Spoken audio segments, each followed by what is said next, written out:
Yo, motherfuckers, welcome back to Let's Play The Legend of Zelda Skyward Sword. Last time we basically finished off all of the woods area, and today we are going to be going to the temple. But first, in editing, I noticed I missed a single treasure chest, that treasure chest being right up here. And yeah, I figured I should just go and get it. It's got a red rupee in it, pretty neat. We need all of like the money that we can get at this point. So, just saying, this is the second time recording this because of recording issues, so that makes me very sad, but whatever. I tried to like fix some of like the lag issues. I watched like a lot of videos, so I like disabled like a lot of like things that were currently enabled, and I like sort of like brought the resolution down a little bit, and we'll see what it does. Anyways, this is the first dungeon, the Skyview Temple. It has a bird statue in it, so just in case you need to save. And yeah, you can use it to go outside also. That's the option, as opposed to going to the sky. So the first time when you come into this dungeon, you actually get a like a little cutscene with Fee explaining to you something. I'll just like, I guess I can just like show that right here.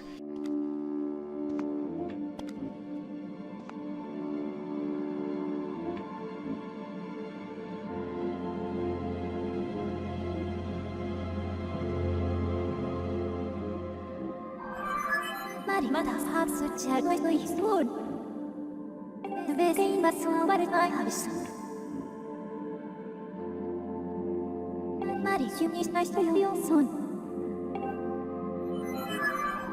Just in case you're wondering what it was, and I like cut it out last time. Anyways, I actually personally really like this dungeon. I think it's a pretty cool first dungeon. I feel like it's a bit more like, I think that's very like sort of ominous, you know. It looks very like foreboding and stuff. Right here, I actually tried this. I don't know if there's like a way to just like, you know, like hit like the wood, but whatever. Anyways, just continuing on with, that's actually like a shortcut from a later part of the dungeon. With these spider webs, I'd suggest run and then like roll right through them. That's like the best way to deal with that. You can easily just sort of kill everything. Guess I just got some nuts from there. So the first puzzle we're going to come to is going to be right here. As you can see, the door is locked. How do I get the door? Well, if you come up right here, okay, that was actually pretty poorly timed. Okay, actually, I remember what I did last time. I actually stunned this guy, then I quickly came up, and then I quickly stabbed him, and I think I just shield bashed him, and now he is dead. That's the easiest way to do that. Anyway, then we can hit this switch, and that switch is what opens the door. I tried it last time. I tried to like hit it with the slingshot from the ground, but it didn't work. So anyway, yeah, there we go. Let me cut up that and get another rupee. As I said, rupees are going to be pretty important once we like return to the surface, so good to get as many as you can. And we enter this room. So the first thing you can see is the door is locked, and you have like this eye thing. I'm just going to show you how like you're supposed to know how to do this. If you come over here, you can read this sign, which basically says, Link, you want to read it? Thank you. He who descends from the sky, lend your ear to the wise voice. Is obviously referring to Link and Fee, servant who brought you to the firm soil. So basically that means that you can now use Fee to like basically lock on to enemies and stuff, and it'll basically tell you something about it. Should you find yourself in need of answers, I won't hesitate to, yeah, whatever. Yes, I'm sure you know all about it. So anyway, that's supposed to hint to you that for like this thingy right here, you can lock onto it, and Fee can talk and say, magical sentry has a natural tendency to stare at the tip of point object. So that basically lets you know that the way to beat this, you just sort of have to like go around in circles with your sword, and eventually will be hypnotized so much that he will die. And there he goes. He's dead. So like, I mean, obviously I knew that since I've already played this, but if you didn't know how to do that, like that basically tablet says that you can now lock onto things with Fee. And the same thing goes for like enemies. So it's basically just like Navi / Tattle in like a Link in in like Ocarina of Time and Majora's Mask respectively. So for example, okay, can I like delete one of these guys or kill one of these guys so then I can like lock onto the other guy? Okay, this guy is not being very nice today, is he? There we go, now he's dead. But anyways, I got my heart. I want to explode. And so basically let's take this Deku Baba, for example. If we lock onto it Fee, he will tell you it's a Deku Baba. That's basically how you can learn all the enemy names. Violent plant around wooded areas, attempt to eat you. So it's covered in a tough outer layer, but the inside of its mouth is also basically saying that the way to kill is you have to hit it inside its mouth. There's 2 types. There's horizontally and vertically. And then it says how many you've defeated 15. And your bale performance is very strong, which basically means since I like always kill it. I mean, look at that. I just killed him in one swing right there. So that's sort of cool. So now we have this room right here. This room is actually sort of interesting.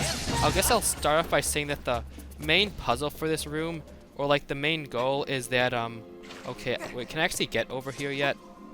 Okay, maybe I can't. Basically that door right there is locked, and also we can't actually get to it, so we need the key, and we need to, find a way to get over there. So the first thing we have to do is we have to come into this room. You can open up this right here using the slingshot, and that will open this door. The door on the other side also has a, is also locked, and I'll show you how to get rid of that in a little bit. So you open this door, and yeah, sorry if I sort of like seem like, I guess like, as I said, I've already recorded this episode, so I already like sort of know how to do everything. You can come over here, we've got this little spider. Basically we defeat it, so we have to like hit him around, then we have to like hit him right into his like little, you see like his little, whatever like purple glowing section. Actually, I'll be right, actually, you know what, I'm gonna be right back. Okay, I'm back. I had to go do something really quickly. So anyway, you read this, it says 2 doors lead to rooms left and right.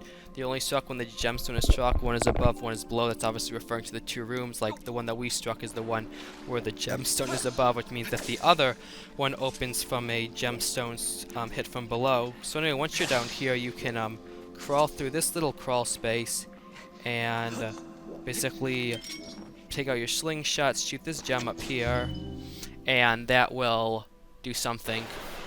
It will raise the water. So yeah, this is sort of like a water dungeon. It has a lot of like, well, I guess all of the dungeons in this game sort of have like the characteristics of a lot of dungeons. Like here we obviously have like a foresty area with all these like vines and stuff. But then there's also like some water puzzles. This little spot of dirt right there, we can't do anything with that later. We will come back to that, run through right there. And as you can see now in the main room, it has raised the water. And now it's time to go to the other door. So as you can see, this door is open. If you come down here, you can see that right down here. Now this gemstone is available to hit.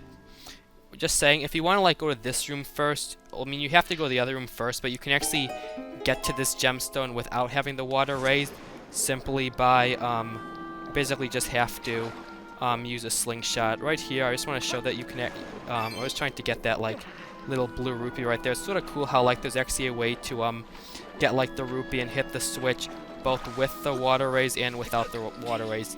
I mean, it's probably not possible to get that like with both sets of water raise, but obviously you can't have both of the waters raised and have the and not have the gemstone switch hit, since you need to come into this room to hit the other side of the to raise the rest of the water. Anyway, so you can come over here. You can't do anything with the middle path so far, so we have to basically knock down both of these, and I somehow got the far one but missed the close one, and now we just have to do some swinging on the vines. I guess I should actually like stop and then like climb up a bit, since I was like hitting the bottom. You can actually do like a lot with vines in this game in terms of like where you are on it and like the direction that you are. We've got one of these guys. I'm just gonna let him shield bash me eventually, and let's spin attack him. Let's do a horizontal spin attack, or a vertical spin attack to be more specific. Anyway, we can like kill these guys. You sort of have to like hit it in its like little like purple thingy. That's like its only weak spot. There we go. Now he's dead. I'm just sort of like making a pathway back to the front. Also, I have to come in here. So let's take out this guy now. Okay, I actually knocked him off. Okay, that's not cool, mister. The way that you so once he's on the ground, you still have to like hit him in a way that like will knock him on his back, and then we can final blow him. And there we go. So now, once you're in the middle, you may have noticed there's actually a little alcove here. Shoot that with your slingshot, and you guessed it, this makes the other half of the water come up, and now the water is completely raised. So that's cool. Let's come back through here. Sophia's probably just saying that like you're running low on hearts or something, even though I'm doing just fine. Don't worry, guys. I promise I won't die on you.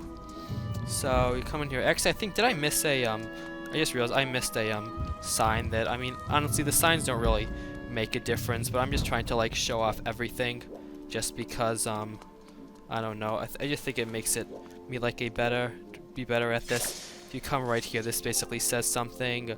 That basically just says to, I like how I didn't even, like, read. I guess you can, like, pause the video and read it if you want. It basically just says that there are 2 gemstones, and strike them both to raise the water. I guess that's a hint in case you go to this room first. And also, we got this treasure chest right here. Is this the first treasure chest we've gotten? I think so.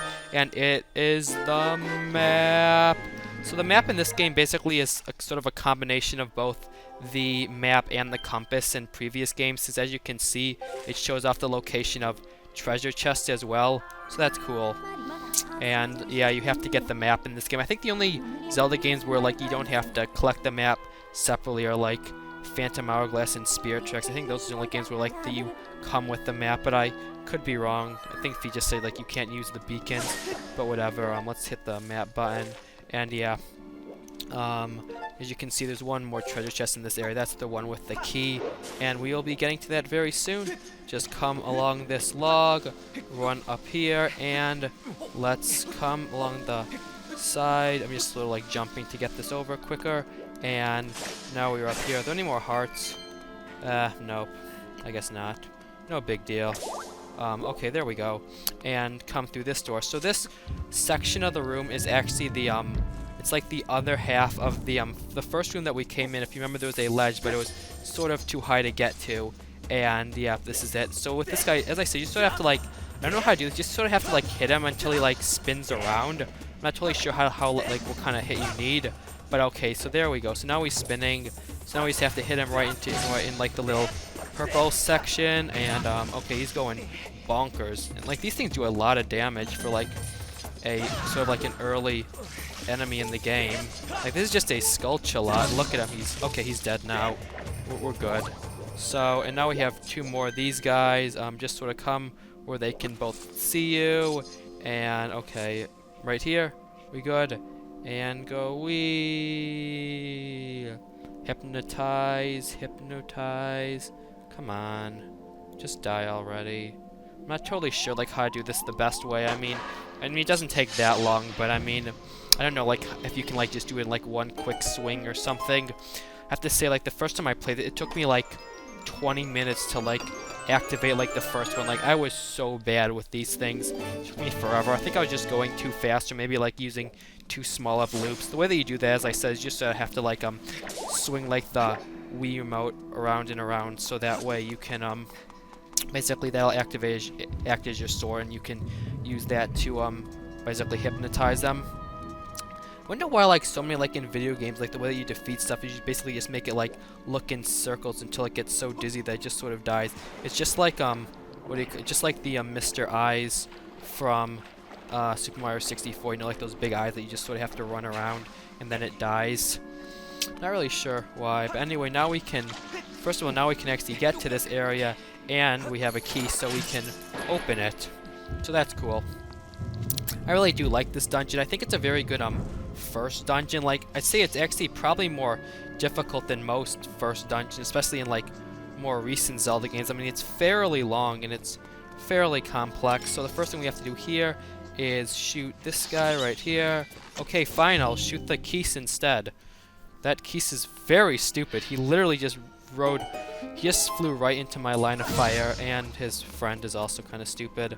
Can I get like some more hearts? Just because the next thing that we're going to be doing is actually the mini boss. That's what's inside that like door right there, and the mini boss can be difficult. So I just want to get prepared. Actually, I just realized I forgot to do something in the other room. I don't actually have to do this. I just want to show this off. I forgot. My bad.